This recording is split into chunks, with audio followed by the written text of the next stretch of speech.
ठंड के मौसम में सन्नाटा छाया हुआ था। मैं अपने दोस्तों के साथ शहर के बाहरी इलाके में एक सुनसान रेलवे स्टेशन पर खड़ा था।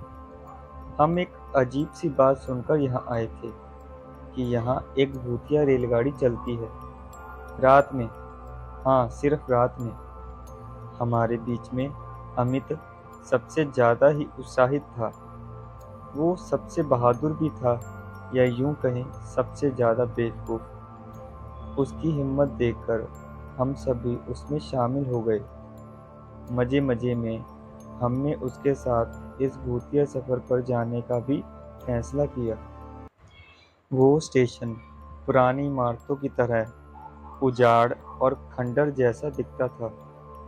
प्लेटफार्म की टूटी दीवारें, टूटा हुआ घड़ी घर और एक सुनसान प्लेटफार्म। यहाँ का माहौल ही काफ़ी डरावना था। अमित ने प्लेटफार्म के किनारे पर एक छोटी सी बेंच पर बैठकर टूटी हुई घड़ी की ओर देखा। हम सब उसकी हौसलेबंदी का इंतजार कर रहे थे कि तभी अचानक हवा में एक चीख की आवाज़ आई। हम सब घबरा गए और एक दूसरे को देखने लगे। वो क्या है? अमित ने धीमी आवाज़ में पूछा। उसकी आवाज़ में डर साफ झलक रहा था। शायद कोई पक्षी, ये किसी ने जवाब दिया। लेकिन वो एक साधारण पक्षी की आवाज़ नहीं थी। वो एक भयानक चीख की आवाज़ थी जो हमारे दिलों तक पहुंच रही थी। फिर एक अजीब सा एहसास हुआ, जैसे कोई ठंडी हवा हमारे चेहरे पर चल रही हो, जबकि आसमान भी साफ था। तभी दूर से एक छोटी सी रोशनी दिखी। धीरे धीरे वो रोशनी पास आ रही थी। हम सब दहशत से जकड़े हुए थे। वो रोशनी कुछ और नहीं बल्कि एक भाप इंजन की रोशनी थी जो हमारी तरफ आ रही थी। लेकिन ये कोई आम रेलगाड़ी नहीं लग रही थी।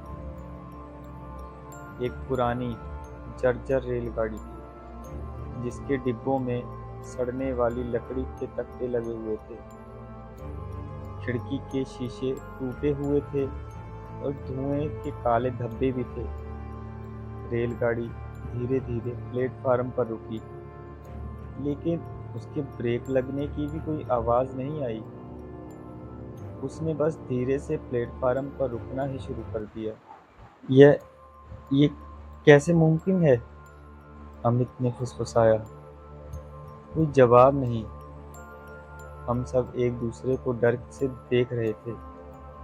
रेलगाड़ी रुकने के बाद एक डरपोक सा सन्नाटा छा गया। फिर रेलगाड़ी के दरवाजे खुलने की आवाज़ आई, जैसे जंग लगे हुए दरवाजे खोलने की आवाज़।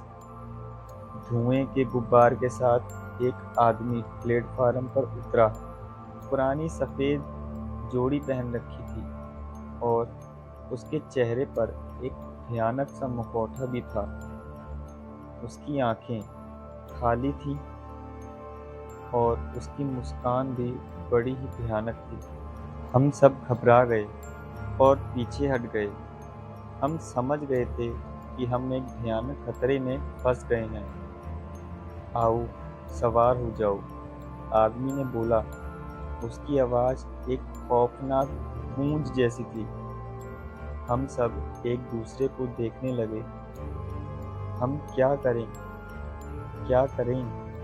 अमित को पहले ही डर लग रहा था।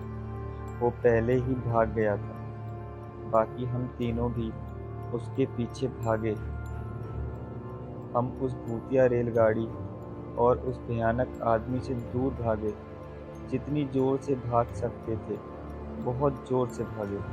हम कभी भी उस भूतिया रेलवे स्टेशन पर नहीं गए और हमने कभी भी किसी को भी इस घटना के बारे में नहीं बताया।